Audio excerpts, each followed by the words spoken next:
And the Republican Party of Virginia has invalidated the results of the Lynchburg Republican firehouse primary, throwing out the nominations of 3 city council candidates and declaring the Lynchburg Republican City Committee defunct.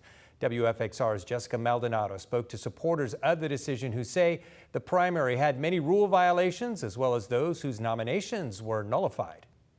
The fallout continues after the Republican Party of Virginia's State Central Committee voted 55-17 to nullify the results of the May 30 firehouse primary, which drew more than 1,600 voters and selected 3 Republican nominees for Lynchburg City Council: Marty Mischens, Veronica Bratton, and Larry Taylor. Those who supported the appeals alleged multiple violations, including absentee ballots being returned by email, election officials publicly endorsing candidates while helping oversee the process, and concerns about how the primary was administered.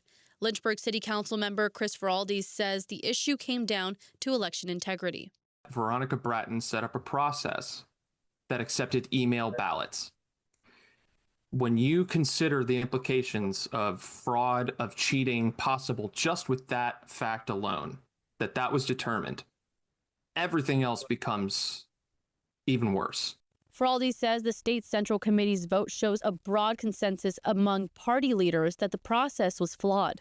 The point in this is 55-17 was the ratio. That's 3 out of 4 Republicans agreed that this was a rigged election, that they cheated, that it was underhanded. But former Lynchburg Republican City Committee Chair Veronica Bratton disputes those claims. Bratton says no evidence was presented showing the outcome of the election would have changed and argues voters are the ones paying the price. People don't realize 1,633 people came and they stood in line and they voted.